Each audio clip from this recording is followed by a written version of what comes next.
ويبشر المؤمنين الذين يعملون الصالحات أن لهم أجرا حسنا ماكثين فيه أبدا، وينذر الذين قالوا اتخذ الله ولدا ما لهم به من علم ولا لآبائهم، كبرت كلمة تخرج من أفواههم إن يقولون إلا كذبا، فلعلك باخئ نفسك على آثارهم إن لم يؤمنوا بهذا الحديث أسفا. إنا جعلنا ما على الأرض زينة لها لنبلوهم أيهم أحسن عملا، وإنا لجاعلون ما عليها صعيدا جرزا. أم حسبت أن أصحاب الكهف والرقيم كانوا من آياتنا عجبا، إذ أوى الفتية إلى الكهف فقالوا ربنا آتنا من لدنك رحمة وهيئ لنا من أمرنا رشدا، فضربنا على آذانهم في الكهف سنين عددا، ثم بعثناهم لنعلم أي الحزبين أحصى لما لبثوا أمدا. نحن نقص عليك نبأهم بالحق إنهم فتية آمنوا بربهم وزدناهم هدى، وربطنا على قلوبهم إذ قاموا فقالوا ربنا رب السماوات والأرض لن ندعو من دونه إلها لقد قلنا إذا شططا، هؤلاء قومنا اتخذوا من دونه آلهة لولا يأتون عليهم بسلطان بين فمن أظلم ممن افترى على الله كذبا. وإذ اعتزلتموهم وما يعبدون إلا الله فأووا إلى الكهف ينشر لكم ربكم من رحمته ويهيئ لكم من أمركم مرفقا. وترى الشمس إذا طلعت تزاور عن كهفهم ذات اليمين وإذا غربت تقرضهم ذات الشمال وهم في فجوة منه، ذلك من آيات الله، من يهد الله فهو المهتد ومن يضلل فلن تجد له وليا مرشدا. وتحسبهم أيقاظا وهم رقود ونقلبهم ذات اليمين وذات الشمال وكلبهم باسط ذراعيه بالوصيد، لو اطلعت عليهم لوليت منهم فرارا ولملئت منهم رعبا. وكذلك بعثناهم ليتساءلوا بينهم، قال قائل منهم كم لبثتم؟ قالوا لبثنا يوما أو بعض يوم، قالوا ربكم أعلم بما لبثتم فابعثوا أحدكم بورقكم هذه إلى المدينة فلينظر أيها أزكى طعاما فليأتكم برزق منه وليتلطف ولا يشعرن بكم أحدا، إنهم إن يظهروا عليكم يرجموكم أو يعيدوكم في ملتهم ولن تفلحوا إذا أبدا. وكذلك أعثرنا عليهم ليعلموا أن وعد الله حق وأن الساعة لا ريب فيها، إذ يتنازعون بينهم أمرهم فقالوا بنوا عليهم بنيانا ربهم أعلم بهم، قال الذين غلبوا على أمرهم لنتخذن عليهم مسجدا، سيقولون ثلاثة رابعهم كلبهم ويقولون خمسة سادسهم كلبهم رجما بالغيب ويقولون سبعة وثامنهم كلبهم، قل ربي أعلم بعدتهم ما يعلمهم إلا قليل، فلا تمار فيهم إلا مراء ظاهرا ولا تستفت فيهم منهم أحدا ولا تقولن لشيء إني فاعل ذلك غدا إلا أن يشاء الله واذكر ربك إذا نسيت وقل عسى أن يهديني ربي لأقرب من هذا رشدا ولبثوا في كهفهم 300 سنين وازدادوا 9 قل الله أعلم بما لبثوا له غيب السماوات والأرض أبصر به وأسمع ما لهم من دونه من ولي ولا يشرك في حكمه أحدا واتل ما أوحي إليك من كتاب ربك لا مبدل لكلماته ولن تجد من دونه ملتحدا واصبر نفسك مع الذين يدعون ربهم بالغداة والعشي يريدون وجهه ولا تعد عيناك عنهم تريد زينة الحياة الدنيا ولا تطع من أغفلنا قلبه عن ذكرنا واتبع هواه وكان أمره فرطا وقل الحق من ربكم فمن شاء فليؤمن ومن شاء فليكفر إنا أعتدنا للظالمين نارا أحاط بهم سرادقها وإن يستغيثوا يغاثوا بماء كالمهل يشوي الوجوه بئس الشراب وساءت مرتفقا إن الذين آمنوا وعملوا الصالحات إنا لا نضيع أجر من أحسن عملا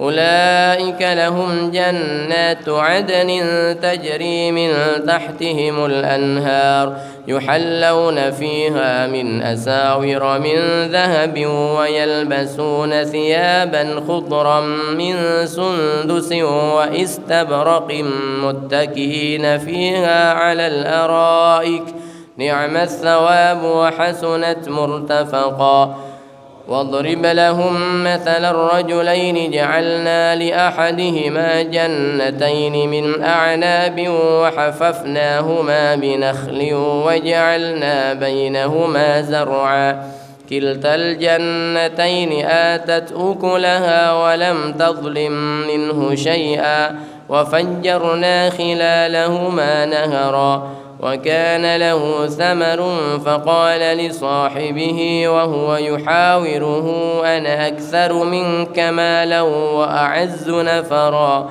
ودخل جنته وهو ظالم لنفسه قال ما أظن أن تبيد هذه أبدا وما أظن الساعة قائمة ولئن رددت إلى ربي لأجدن خيرا منها منقلبا قال له صاحبه وهو يحاوره أكفرت بالذي خلقك من تراب ثم من نطفة ثم سواك رجلا لكن هو الله ربي ولا أشرك بربي أحدا ولولا إذ دخلت جنتك قلت ما شاء الله لا قوة إلا بالله إن ترني أنا أقل منك مالا وولدا فعسى ربي أن يؤتيني خيرا من جنتك ويرسل عليها حسبانا من السماء فتصبح صعيدا زلقا أو يصبح ماؤها غورا فلن تستطيع له طلبا وأحيط بثمره فأصبح يقلب كفيه على ما أنفق فيها وهي خاوية على عروشها ويقول يا ليتني لم أشرك بربي أحدا ولم تكن له فئة ينصرونه من دون الله وما كان منتصرا هنالك الولاية لله الحق هو خير ثوابا وخير عقبا واضرب لهم مثل الحياة الدنيا كماء إن أنزلناه من السماء فاختلط به نبات الأرض فأصبح هشيما تذروه الرياح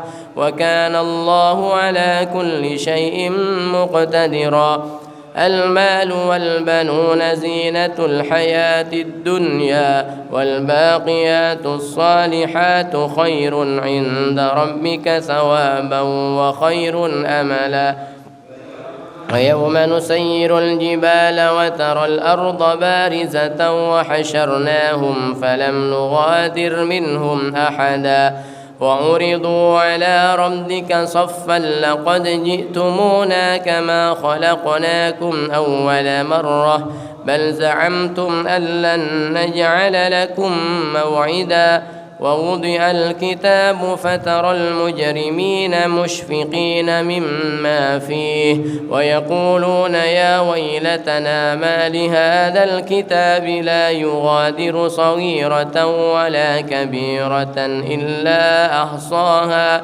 ووجدوا ما عملوا حاضرا ولا يظلم ربك أحدا وإذ قلنا للملائكة اسجدوا لآدم فسجدوا إلا إبليس كان من الجن ففسق عن أمر ربه أفتتخذونه وذريته أولياء من دوني وهم لكم عدو بئس للظالمين بدلا ما أشهدتهم خلق السماوات والأرض ولا خلق أنفسهم وما كنت متخذ المضلين عضدا ويوم يقول نادوا شركائي الذين زعمتم فدعوهم فلم يستجيبوا لهم وجعلنا بينهم موبقا ورأى المجرمون النار فظنوا أنهم مواقعوها ولم يجدوا عنها مصرفا ولقد صرفنا في هذا القرآن للناس من كل مثل وكان الإنسان أكثر شيء جدلا وما منع الناس أن يؤمنوا إذ جاءهم الهدى ويستغفروا ربهم إلا أن تأتيهم سنة الأولين أو يأتيهم العذاب قبلا وما نرسل المرسلين إلا مبشرين ومنذرين ويجادل الذين كفروا بالباطل ليدحضوا به الحق واتخذوا آياتي وما أنذروا هزوا ومن أظلم ممن ذكر بآيات ربه فأعرض عنها ونسي ما قدمت يداه إنا جعلنا على قلوبهم أكنة أن يفقهوه وفي آذانهم وقرا وإن تدعهم إلى الهدى فلن يهتدوا إذا أبدا وربك الغفور ذو الرحمة لو يؤاخذهم بما كسبوا لعجل لهم العذاب بل لهم موعد لن يجدوا من دونه موئلا وتلك القرى أهلكناهم لما ظلموا وجعلنا لمهلكهم موعدا وإذ قال موسى لفتاه لا أبرح حتى أبلغ مجمع البحرين أو أمضي حقبا فلما بلغا مجمع بينهما نسيا حوتهما فاتخذ سبيله في البحر سربا فلما جاوزا قال لفتاه آتنا غداءنا لقد لقينا من سفرنا هذا نصبا قال أرأيت إذ أوينا إلى الصخرة فإني نسيت الحوت وما أنسانيه إلا الشيطان أن أذكره واتخذ سبيله في البحر عجبا قال ذلك ما كنا نبغي فارتدا على آثارهما قصصا فوجدا عبدا من عبادنا آتيناه رحمة من عندنا وعلمناه من لدنا علما قال له موسى هل أتبعك على أن تعلمني مما علمت رشدا قال إنك لن تستطيع معي صبرا وكيف تصبر على ما لم تحط به خبرا قال ستجدني إن شاء الله صابرا ولا أعصي لك أمرا قال فإن اتبعتني فلا تسألني عن شيء حتى أحدث لك منه ذكرا فانطلقا حتى إذا ركبا في السفينة خرقها قال أخرقتها لتغرق أهلها لقد جئت شيئا إمرا قال ألم أقل إنك لن تستطيع معي صبرا قال لا تؤاخذني بما نسيت ولا ترهقني من أمري عسرا فانطلقا حتى إذا لقيا غلاما فقتله قال أقتلت نفسا زكية بغير نفس لقد جئت شيئا نكرا قال ألم أقل لك إنك لن تستطيع معي صبرا قال إن سألتك عن شيء بعدها فلا تصاحبني قد بلغت من لدني عذرا فانطلقا حتى إذا أتيا أهل قرية استطعما أهلها فأبوا أن يضيفوهما فوجدا فيها جدارا يريد أن ينقض فأقامه قال لو شئت لاتخذت عليه أجرا قال هذا فراق بيني وبينك سأنبئك بتأويل ما لم تستطع عليه صبرا أما السفينة فكانت لمساكين يعملون في البحر فأردت أن أعيبها وكان وراءهم ملك يأخذ كل سفينة غصبا وأما الغلام فكان أبواه مؤمنين فخشينا أن يرهقهما طغيانا وكفرا فأردنا أن يبدلهما ربهما خيرا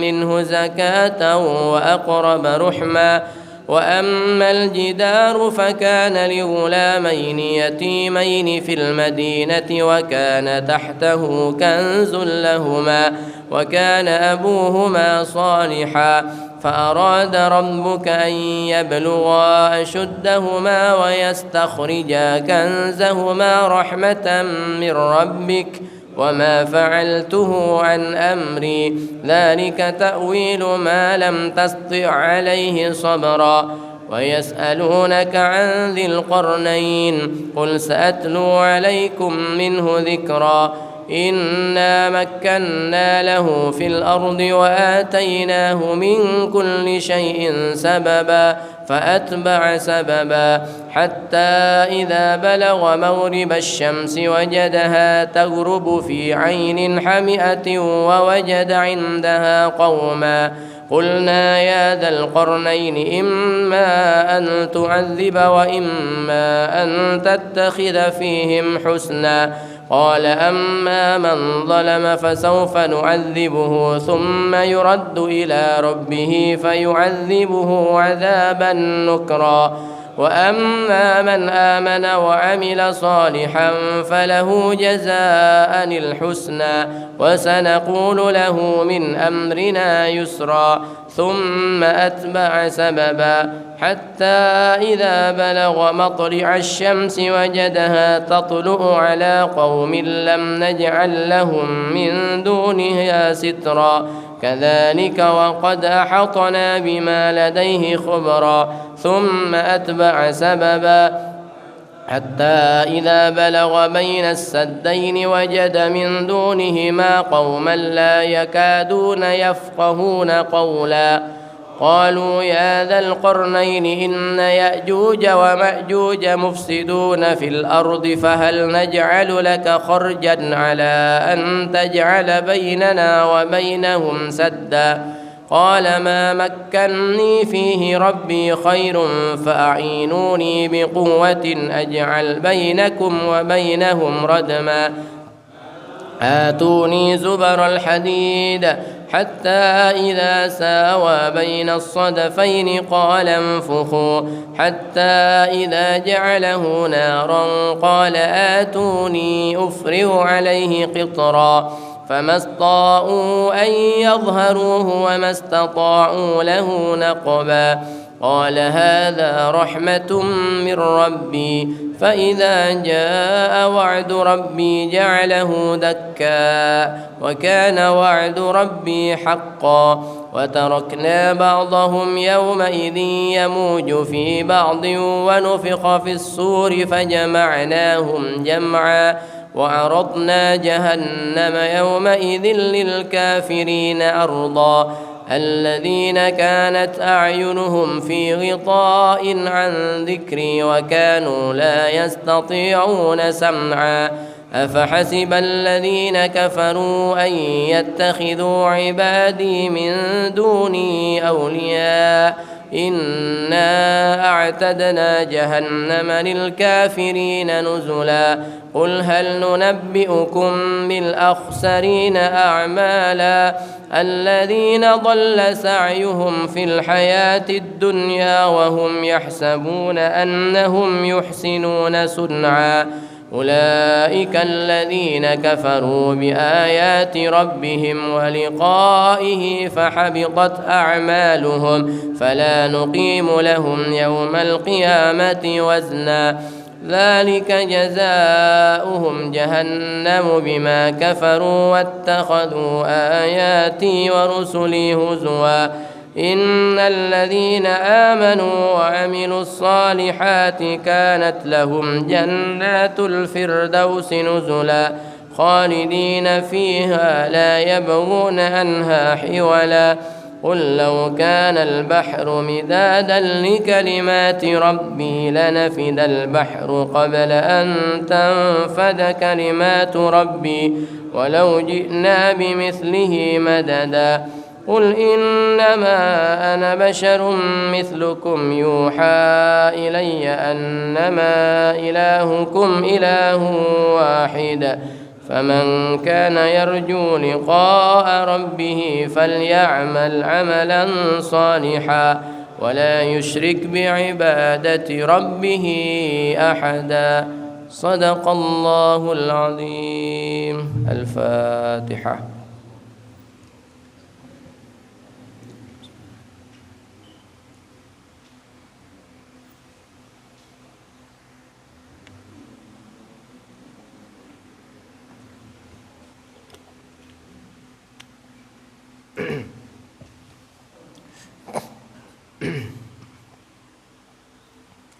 بسم الله الرحمن الرحيم. نويت التعلم والتعليم التذكر والتذكير والنفع والانتفاع والإفادة والاستفادة والحث على التمسك بكتاب الله العزيز وسنة رسوله والدعاء إلى الهدى والدلالة على الخير ابتغاء وجه الله تعالى ورضاه وقربه سبحانه. اللهم يا من مقاليد الأمور كلها بيده وإليه يرجع الأمر كله يا فتاح يا عليم افتح علينا فتحا قريبا. بسم الله والحمد لله والصلاة والسلام على سيدنا رسول الله وعلى آله وصحبه ومن تبعه ومن والاه ثم أما بعد. قال المصنف رحمه الله تعالى ونفعنا به وبعلومه في الدارين آمين. إلى أن قال وأما الفرج فاحفظه عن كل ما حرم الله تعالى وكن كما قال الله تعالى والذين هم لفروجهم حافظون إلا على أزواجهم أو ما ملكت أيمانهم فإنهم غير ملومين.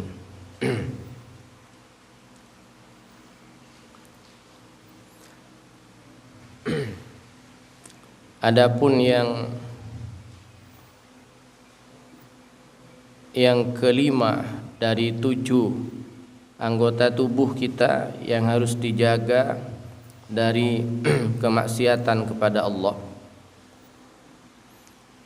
Yang kelima adalah al-farju, kemaluan.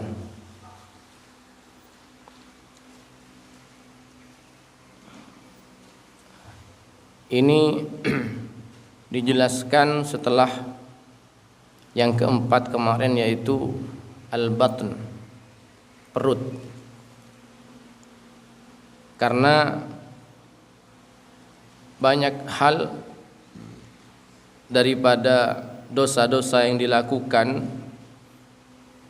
dari sejak bagian yang pertama, kedua sampai kemarin keempat itu nanti juga saling berkaitan dengan yang kelima ini, yaitu menjaga kemaluan. Maka kata beliau, wa ammal farju, adapun kemaluan, fahfadhu an kulli ma harramallahu ta'ala, maka jagalah dari setiap apa-apa yang diharamkan oleh Allah Ta'ala. Wa kun kama qala Allah Ta'ala, dan jadilah sebagaimana yang dikatakan oleh Allah, walladzina hum li furujihim hafizun illa ala azwajihim aw ma malakat aymanuhum fa innahum ghairu malumin. Di antara tanda-tandanya orang yang khusyuk kepada Allah itu adalah orang yang senantiasa memelihara kemaluannya. Dia tidak menggunakan kemaluannya kecuali kepada istrinya yang dihalalkan oleh Allah atau kepada budak perempuannya. Tapi sekarang sudah tidak ada budak, maka hanya kepada istri yang halal, istri yang sudah diikat dengan pernikahan, maka digunakan kemaluan itu. Selain kepada hal tersebut, maka diharamkan oleh Allah. Seperti apa? Seperti perzinahan. Maka dalam Al-Quran ketika Allah ingin melarang kita untuk berzina, yang disebutkan bukan perzinahannya, tetapi untuk menjauhi, jangan mendekat daripada perzinahan itu. Allah berfirman, la taqrabuz zina, jangan sekali-kali kalian mendekati zina. Mendekat saja tidak boleh. Artinya mendekat itu apa? Hal-hal yang bisa menjerumuskan kita kepada perzinahan itu dihindari, jangan didekati. Karena nanti kalau sudah terjerumus kepada hal-hal yang akan menjerumuskan kita kepada perzinahan, seperti apa nanti Imam Ghazali dikatakan, wala tasilu ila hifdzil farji illa bihifdzil ain, dan tidak akan bisa seseorang itu menjaga, memelihara kemaluannya dari yang haram illa bihifdzil ain, kecuali dia mampu melihara matanya, mampu memelihara pandangannya, mampu memelihara pandangannya. Karena orang itu suka, di antara yang membuat seseorang itu suka itu adalah pandangan matanya, melihat orang lain, melihat perempuan yang bukan istri kita, bukan mahram kita. Ketika pandangan itu sudah mulai tergoda, maka nanti akan dibawa oleh pandangan itu kepada fikiran. Ya, maka di sini kata beliau, wala tasilu ila hifdzil farji illa bihifdzil aini anin nazar, dan tidak akan sampai kepada menjaga farji, kemaluan itu, kecuali dengan menjaga mata dari memandang. Wa hifdzil qalbi anit tafakkur, dan menjaga hati untuk berangan-angan, untuk memikirkan hal itu. Wa hifdzil batni anis syubhah, dan menjaga perut dari perkara yang syubhat. Wa anis syiba, dan dari makanan yang terlalu membuat kenyang. Ini hal-hal orang itu awalnya dari memandang. Setelah memandang nanti dibawa kepada angan-angan. ngelamun sendirian, dibayangin. Kalau ada kesempatan, baru nanti di situ. Itu hal-hal yang menjerumus, yang mendekatkan kita kepada perzinahan. Maka sebelum ada zina dengan farji, itu ada zina dengan mata. Maka ulama itu mengatakan ketika mata kita memandang sesuatu yang tidak dihalalkan, memandang perempuan ajnabiyah, perempuan yang bukan mahram, bukan istri kita, maka itu adalah zinanya mata. Jadi mata ini bisa berzina. Kalau mata sudah berzina, nanti ujung-ujungnya kalau diterusin ini prosesnya, maka bisa sampai pada berzinahan yang sebenarnya, itu berzina dengan farjinya.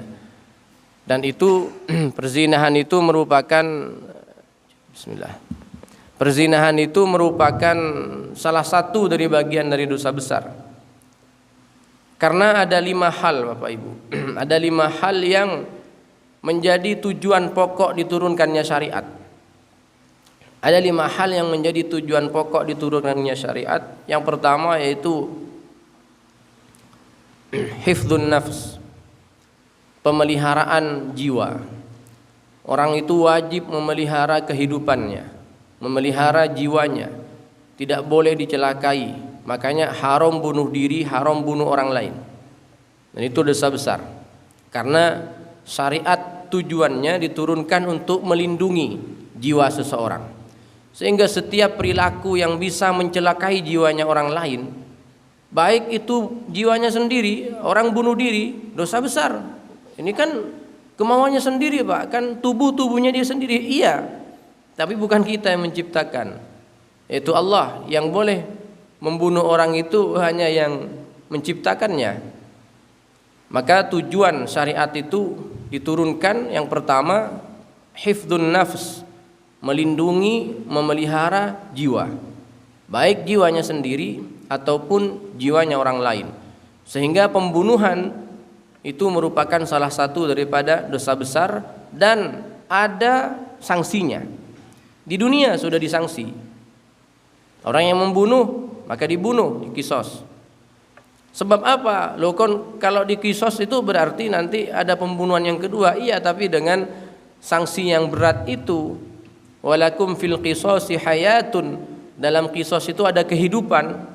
Ini artinya kalau ditegakkan orang membunuh dibunuh, maka akan sedikit pembunuhan. Karena orang setiap membunuh orang lain dia akan mikir bahwa dirinya akan mengalami hal yang sama.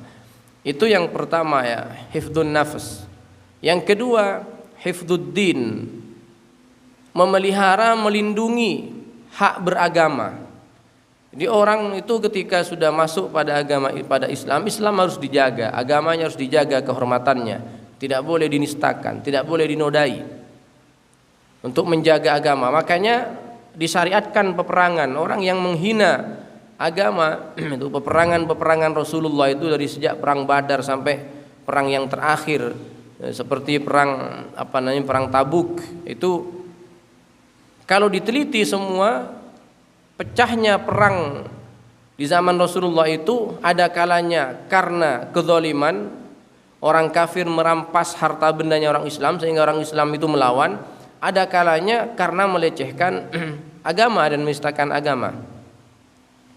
Itu yang kedua. Yang ketiga ada hifdzu al-mal, menjaga, melindungi harta benda. Hak harta bendanya orang lain itu dijaga dan dilindungi. Maka diharamkan pencurian. Kalau ada orang mencuri ada sanksinya, potong tangan. Supaya apa? Supaya terlindungi hak kepemilikan orang lain. Tidak boleh diambil seenaknya hartanya orang lain. Tidak boleh diambil siapapun itu. Kalau ini dia sudah menjadi pemilik yang sah, maka tidak boleh diambil. Agama syariat melindungi hak kepemilikan orang lain. Mau itu berupa tanah, mau itu berupa benda, mau itu berupa harta, mau itu berupa apa saja. Kalau dia menjadi pemilik yang sah, maka dilarang mengganggu hartanya orang lain. Maka setiap ada upaya mengganggu harta kepemilikan ada sanksinya. Yang ketiga, yang keempat, ada namanya hifdzun nasl. Hifdzun nasl, apa hifdzun nasl? Menjaga keturunan. Menjaga keturunan supaya keturunan itu dipelihara, dijaga. Maksudnya nasab itu dijaga. Jangan sampai ada orang nasabnya bapaknya nggak ketemu siapa bapaknya. Dan kalau ada orang yang tidak diketahui bapaknya, berarti kan hasil apa? Ya hasil arisan. Apa hasil arisan? Nggak ketemu bapaknya. Siapa bapaknya? Bin siapa ini? Maka diharamkan perzinahan supaya orang itu terjaga, keluarganya terjaga jelas. Ini keturunan siapa, nanti batal wudhunya dengan siapa, ini nanti mahramnya siapa saja. Maka harus menjaga kemaluan, dijaga jangan sampai digunakan kalau bukan pada tempatnya dan bukan pada waktunya. Bukan pada tempatnya, bukan pada waktunya. Artinya apa bukan pada tempatnya? Ya memang bukan tempatnya. Bukan pada waktunya. Artinya kadang ada orang, maaf ya, sekarang itu kan orang-orang sekarang, anak-anak muda zaman sekarang itu misalnya sudah belum menikah tapi sudah saling kenal, kemudian dekat, ada janji untuk menikah. Di situ kadang belum waktunya, nyoblos belum waktunya.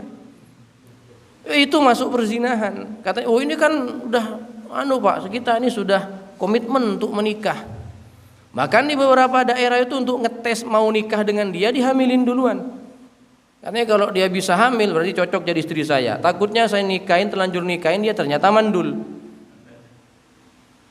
Itu perzinahan. Jadi bukan pada tempatnya, belum waktunya. Kalau sudah tempatnya, silahkan, Quran tidak melarang, bahkan dikatakan nisaukum harthul lakum fa'tu harsakum anna syi'tum. Istri-istrimu itu adalah ibarat ladang sawah bagimu. Didatengin dari mana saja boleh, silahkan. Jadi kalau sudah tempatnya, ladang sawahmu didatengin dari depan, oke. Dimasukin dari didatengin. Kalau kita masuk ke sawah kita itu kan boleh, mau di arah belakang, mau di arah depan, mau dari kanan, mau dari kiri. Yang penting lihat kondisi aja, karena sawah itu enggak setiap sawah itu ada waktunya mencangkul sawah itu kan, enggak semua sawah itu tiap hari dicangkul. Itu sudah sudah tempatnya.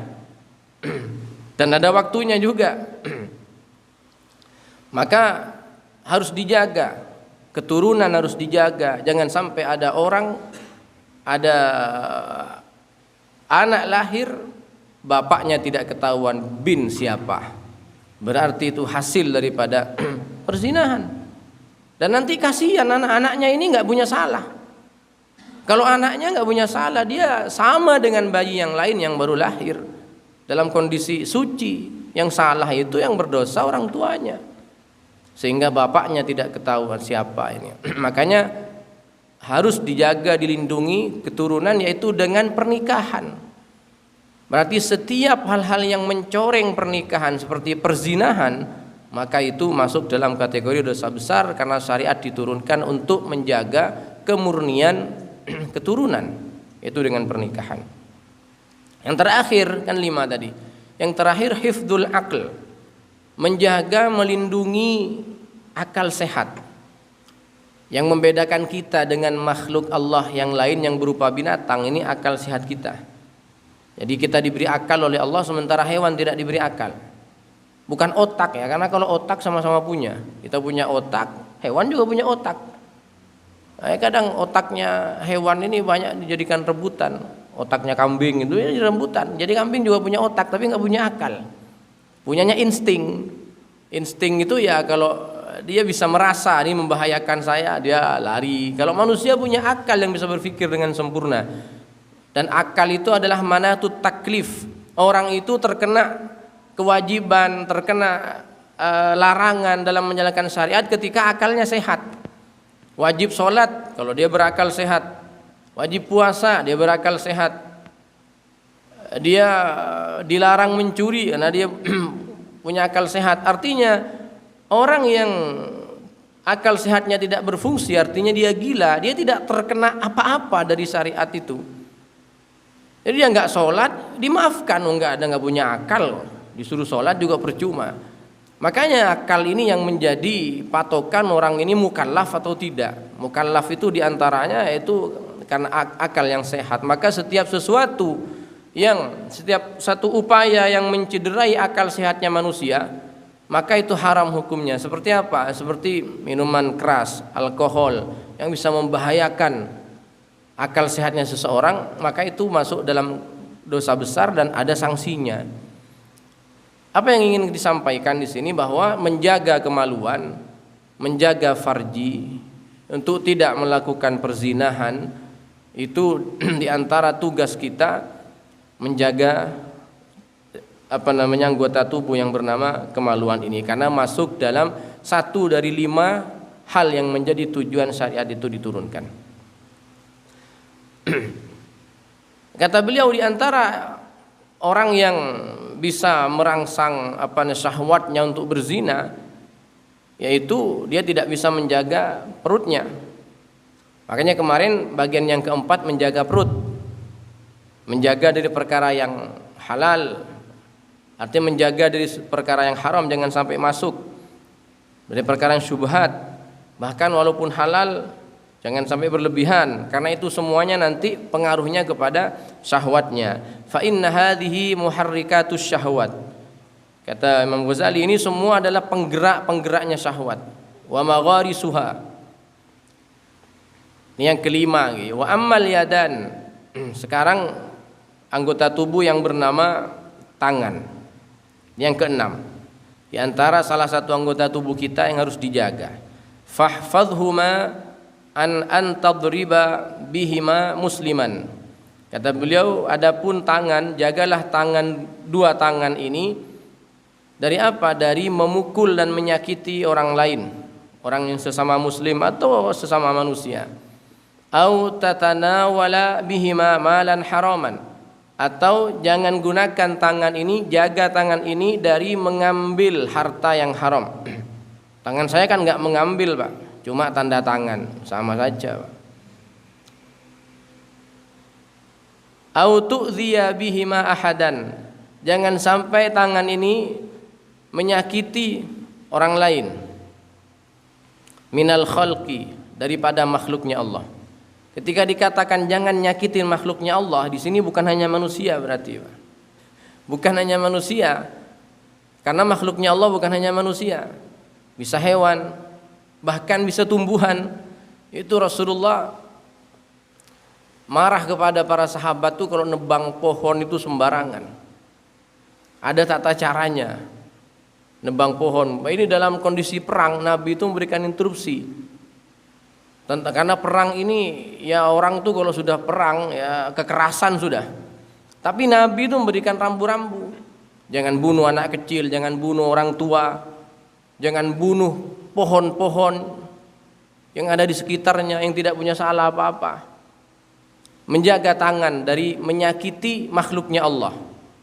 Bisa sesama manusia, mentang-mentang lebih kuat misalnya, main tabok aja, main tonjok dan seterusnya.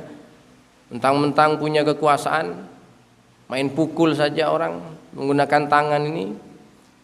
Dan juga kepada makhluknya Allah yang lain berupa hewan. Hewan itu ada beberapa hewan yang boleh dibunuh, tapi ada aturannya.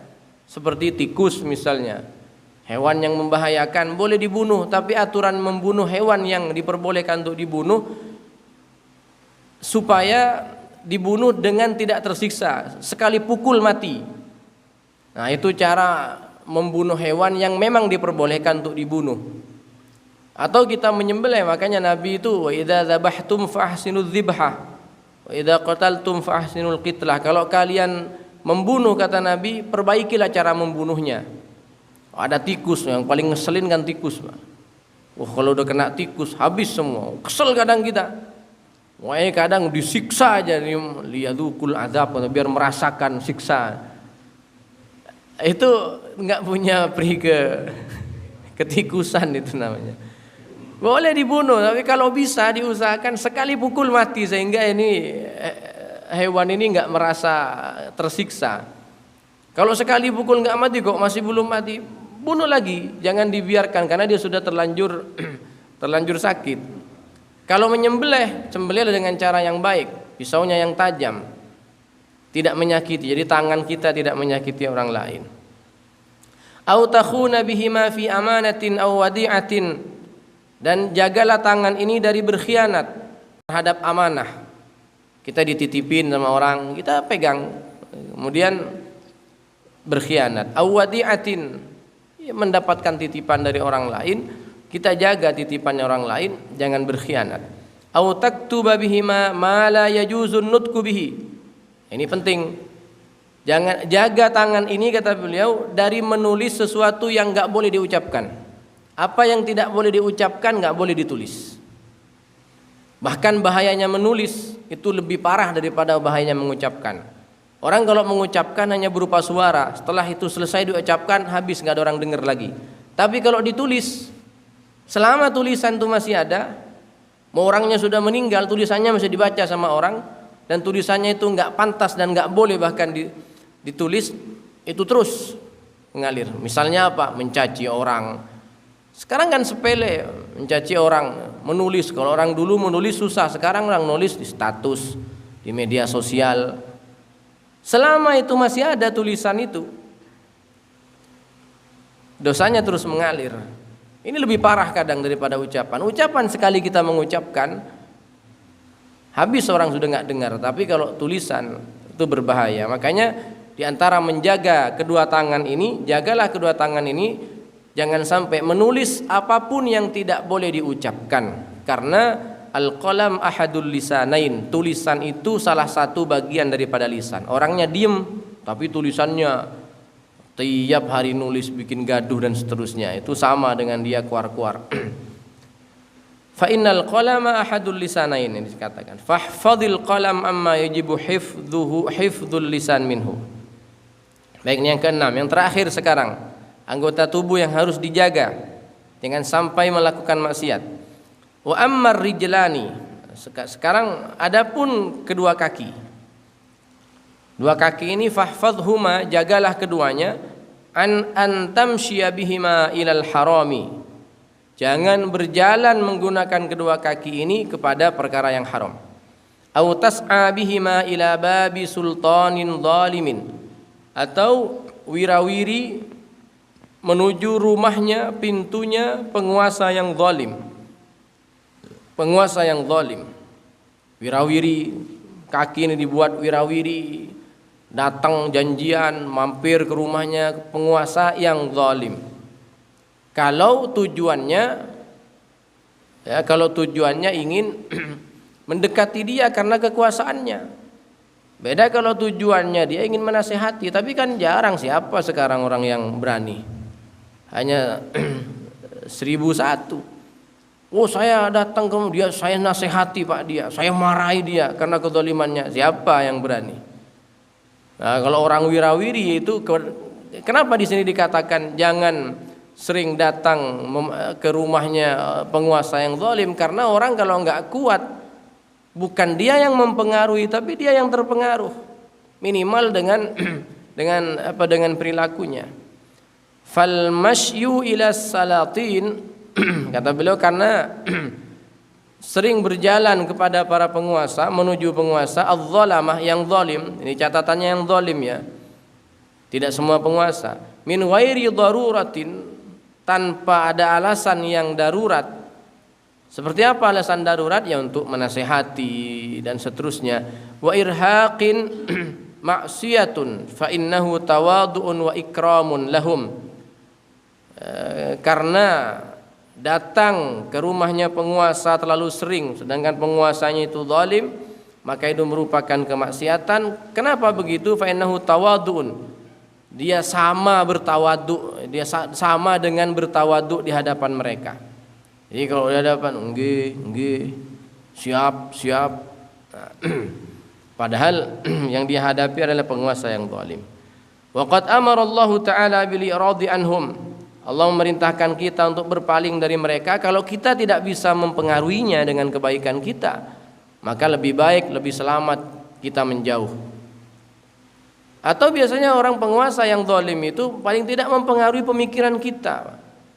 Karena rata-rata penguasa yang zalim itu tujuannya mereka harta, memperkaya diri. Kalau kita sering bertemu, jangankan dengan orang yang zalim, kita sering bertemu dengan orang kaya saja, yang dia kaya, soleh, hartanya dari yang halal. Kita kalau nggak kuat, Pak, kita terpengaruh, pemikiran kita jadi ketunyan, ngelihat wah mobilnya bagus, rumahnya mewah. Akhirnya kita kurang bersyukur kepada Allah. Ini kalau kita bertemu dengan orang yang baik saja bisa seperti itu, apalagi bertemu dengan penguasa zalim. Ya, rata-rata penguasa zalim itu kezalimannya di bidang ekonomi, di bidang harta, memperkaya dirinya sendiri. Kita sering ketemu dengan dia, masuk rumahnya. Kadang mempengaruhi pikiran kita untuk cinta kepada dunia dan seterusnya. Maka lebih baik kita menjauhi, untuk tidak kenal. Sebetulnya tidak kenal dengan mereka itu nggak apa-apa. Nggak harus semua orang kenal dengan penguasa. Nggak kenal nggak jadi masalah. Justru yang kenal itu yang punya beban. Ada orang kenal dengan penguasa, ketika nanti si penguasa ini melenceng, zalim, yang kenal itu kalau nggak nasihatin, itu dia yang berbahaya. Kenal kok diem. Kalau nggak kenal kan aman. Nggak kenal saya, Pak, nggak pernah ketemu, apalagi datang ke rumahnya. Wa huwa taktsirun li sawadihim wa i'anatun lahum ala zulmihim. Karena ketika ada orang sering wirawiri ke rumahnya penguasa yang zalim itu, dia berarti menunjukkan sikap tawaduknya di hadapan mereka, dan itu nanti bisa memperbanyak jumlah orang-orang penguasa yang zalim juga. Wa i'anatun lahum ala zulmihim, dan sama dia membantu dia dalam kezaliman. Fa in kana li sababi talabi malihim fa huwa sa'yun ilal haram. Kalau kedatangan dia ke rumah penguasa yang zalim itu mengharapkan hartanya, padahal dia enggak bekerja, dia enggak ngapa-ngapain, cuma pengen dikasih hartanya, dia pengen dikasih uangnya saja, maka fa huwa sa'yun ilal haram. Itu adalah perjalanan yang haram. Perjalanannya saja sudah haram, apalagi dapat hartanya didapat dengan yang haram. Waqad qala sallallahu alaihi wasallam, Rasulullah SAW bersabda, man tawadha'a li ghaniyyin li ghinahu dhahaba thulutsa dinihi. Kata Nabi dalam hadis, siapa yang bertawadu, siapa yang sopan di depan orang kaya. Di sini tidak dikatakan di depan penguasa, enggak. Karena tadi kita sebutkan penguasa yang zalim itu mesti kezalimannya di bidang harta, di bidang ekonomi, sehingga dia memperkaya dirinya sendiri, zalim kepada rakyatnya, sehingga dia jadi orang kaya. Orang datang ke dia yang dilihat selain jabatannya, kekayaannya. Kata Nabi, siapa yang sopan merendahkan dirinya di hadapan orang zalim, nunduk di depan orang kaya, nunduk hormat gitu di depan orang kaya, karena kekayaannya, bukan karena yang lain. Karena dia orang kaya dihormati, bukan karena lebih sepuh misalnya.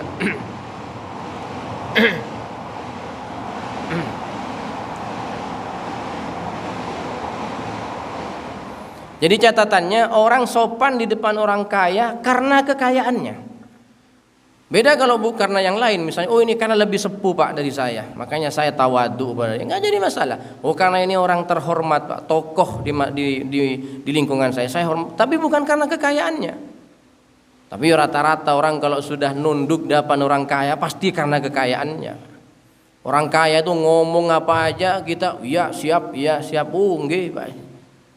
Rata-rata kata Nabi, orang yang sopan di depan orang kaya karena kekayaannya, unsur kekayaannya, zahaba thulutsa dinih, hilang 2/3 dari bagian agamanya dia. Hilang 2/3, tinggal berapa berarti? Dia beragama dengan 1/3 daripada. Artinya apa? Kita tidak diperbolehkan tawadu di hadapan seseorang karena kekayaannya. Tawadulah di hadapan Allah. Tawadulah di hadapan orang tua, tawadulah di hadapan guru. Karena mereka semua punya jasa kepada kita semua. Dan coba lihat, orang kaya itu batu aja dipuji, disanjung. Batu aja dipuji, disanjung kalau orang kaya. Tapi orang miskin, batu dicaci, batu tok ini. Nah, itu bedanya. Faharakatuka wa sakanatuka. Maka kata beliau, gerak-gerikmu itu nikmatun min ni'amillah. Itu nikmatnya Allah. Anggota tubuh kita yang dibicarakan kemarin, mulai dari lisan, kemudian meripat, itu mata, telinga, hidung, tangan, kemaluan, semuanya yang dibicarakan ini kalau dia berbuat maksiat, ingatlah itu fasilitas yang Allah berikan kepadamu, kata beliau. Itu fasilitas dari Allah yang membuat kita sehat, yang membuat tangan bisa bekerja, kaki bisa berjalan. Fala tuharrik syai'an minha fi maksiatillahi ta'ala. Jangan dibuat untuk durhaka kepada Allah. Maka kalau pengen melakukan maksiat, jangan gunakan fasilitasnya Allah. Ya silakan. Apa kalau begitu? Nggak bisa kita, karena yang ada dalam diri kita semua pemberian Allah. Kalau sadar itu sama Pak, kalau kita misalnya ngasih kepada orang, udah kita perhatikan, kita kasih, malah dia durhaka kepada kita, apa nggak mangkel kita? Misalnya kita ngasih dia pisau, kita ngasih dia, terus dibuat membunuh yang ngasih. Diberi fasilitas tapi dibuat menipu yang kadang sering kita udah ngajarin dia dari kecil, diajarin caranya berbisnis, diajarin nanti nipu saya misalnya. Apa enggak? Ya itu sama kira-kira, kita dikasih fasilitas itu sama Allah. Dikasih ini mata, dikasih setiap hari dibuat maksiat, tapi enggak diambil. Kalau kita diambil, kalau kita kasih dia itu fasilitas, kasih dia lalu digunakan untuk menyerang kita, ya kita ambil, kita sita, kan begitu. Tapi pernah nggak selama ini kita bermaksiat kepada Allah dengan anggota tubuh yang 7 itu, lalu oleh Allah diambil, disita? Kan nggak ada.